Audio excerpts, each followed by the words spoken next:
अक्सर लोग कहने लगते हैं कि मैं बहुत डिप्रेस्ड हूँ। यहाँ तक कि छोटे बच्चे भी कहने लगे हैं मैं बहुत डिप्रेस्ड हूँ।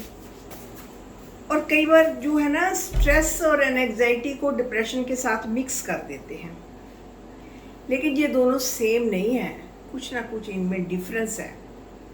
तो आज अपनी वीडियो में देखते हैं कि क्या डिफरेंस है दोनों में। कई बार मेरे को लाइव प्रोग्राम में भी आते हैं तो कुछ जो प्रॉब्लम होती है लोगों को, वो एंग्जाइटी, डिप्रेशन, स्ट्रेस सब कुछ इकट्ठा मिलाकर कह देते हैं।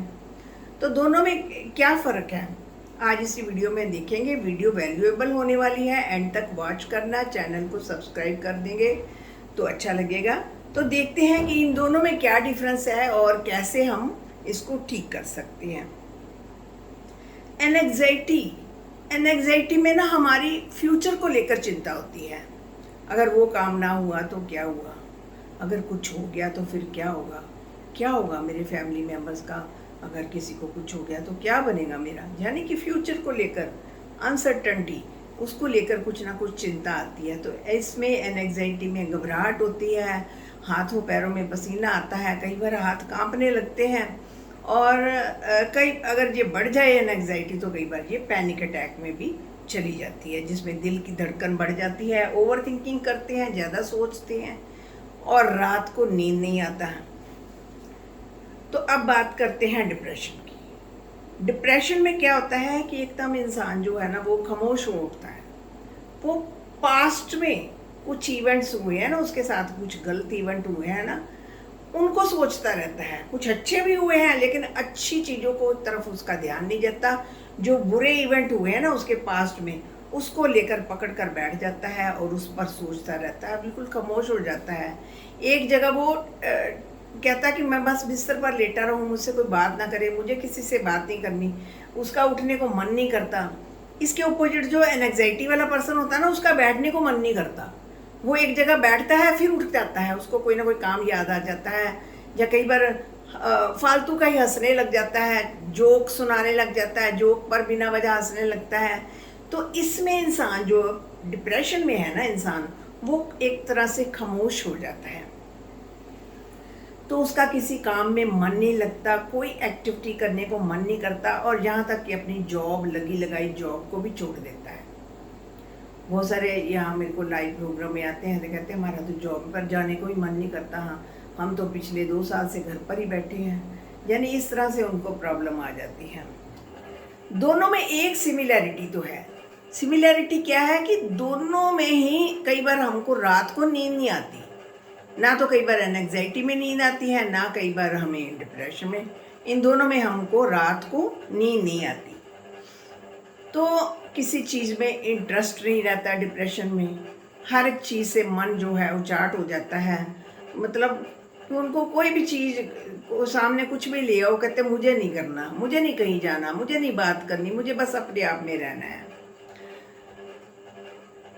तो इसका डॉक्टर के पास जाते हैं। डॉक्टर क्या करता है, डॉक्टर या तो नींद की दवाई दे देगा या फिर आपको डोपामिन बढ़ाने के लिए, जिससे आपका जो मूड जो है थोड़ा अच्छा बन जाए, वो मेडिसिन दे देगा। उसके लिए कुछ समय तक तो आपका मूड भी अच्छा रहेगा, नींद भी अच्छी रहेगी।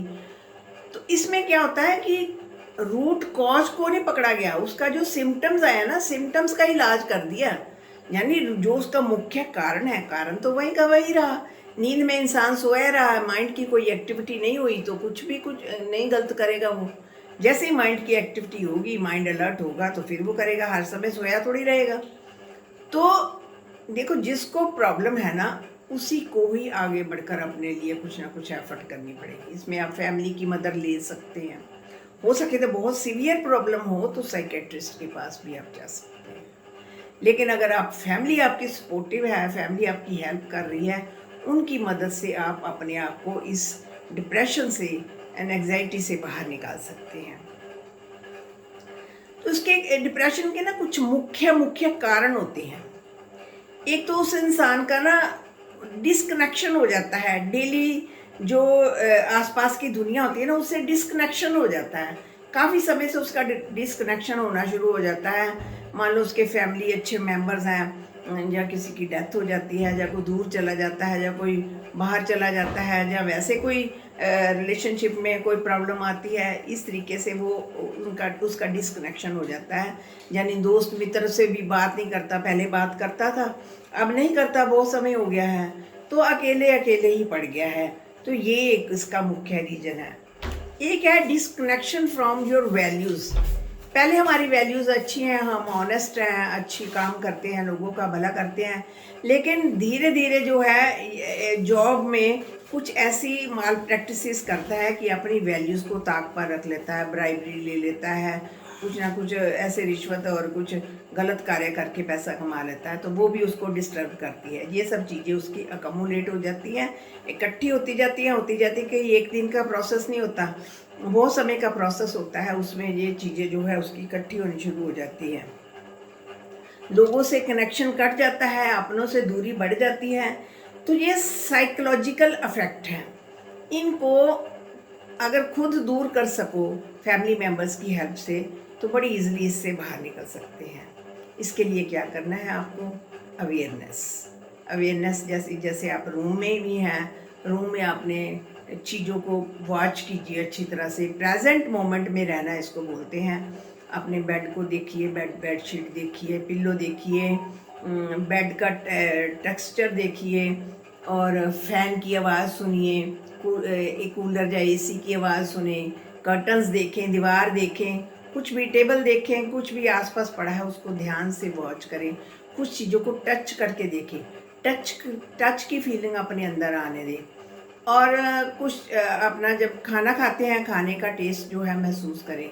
तो इसका मतलब ये है कि अपनी सेंसेस का इस्तेमाल करना है। हम सेंसेस का ही इस्तेमाल करना भूल जाते हैं, तो कभी पास्ट में चले जाते हैं, कभी फ्यूचर में चले जाते हैं, तो अपनी सेंसेस को यूज़ नहीं करते हैं, तो इसके कारण ये डिप्रेशन की प्रॉब्लम जो है हमारी आ जाती है। प्रेजेंट मोमेंट में रहने की प्रैक्टिस करनी है, डीप ब्रीदिंग मस्ट है। डीप ब्रीदिंग जितनी करेंगे आपको रिलैक्स फील होगा। तो एक है कि कई बार हम नेचर से बहुत दूर हो जाते हैं, we are the part of nature. जब हम दुनिया से जाते हैं तो हमारी बॉडी के सारे पार्ट्स जो हैं नेचर में मिल जाते हैं, कुछ हवा में मिल जाते हैं, कुछ पानी में मिल जाते हैं। इस तरीके से हमारे नेचर के सारे पार्ट जो है नेचर में समा जाते हैं, लेकिन हम नेचर से कनेक्ट ही नहीं करते। बहुत समय बीत जाता है, शहर की भीड़ भाड़, कुछ सड़कों की भीड़ भाड़, जॉब की स्ट्रेस, ये सब चीज़ें जो है हमें नेचर से कनेक्ट नहीं करने देती। इसके कारण भी हमें जो लोनलीनेस फील होती है, उसके कारण हमें डिप्रेशन आ जाता है। तो ऐसी प्रैक्टिस करनी है, तो प्रॉपर ट्रीटमेंट लेनी है। इसमें से कई बार ठीक होने के बाद फिर से ये सिम्टम्स आने लगते हैं, तो जब तक पूरी तरह से जड़ से ना वो प्रॉब्लम चली जाए तब तक उस पर वर्क करते जाना है। डीप ब्रीदिंग कीजिए, और थोड़ी अगर रनिंग कर सकते हैं तो उसका भी आपको बेटर रिजल्ट मिलेगा। रनिंग से भी आपका डोपामिन जो है वो काफ़ी बढ़ जाता है। और 2 टाइम वॉक कीजिए, ये सब चीज़ें नेचर से करें।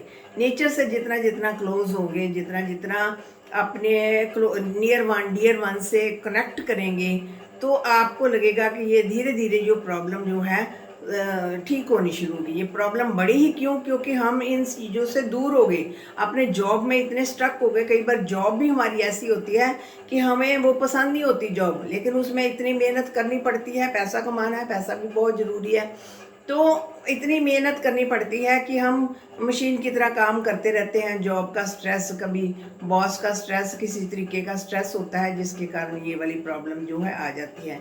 आज हमने देखे छोटे छोटे कारण कि ये एंग्जाइटी और डिप्रेशन में डिफरेंस क्या है और इनकी ट्रीटमेंट क्या है। अगर हम ये छोटे छोटे उपाय अपने डेली रूटीन में ही लेकर आएंगे, तो slow and steady wins the race, तो आप धीरे धीरे इस चीज़ को कवर अप कर सकते हैं। शुक्रिया फ्रेंड्स।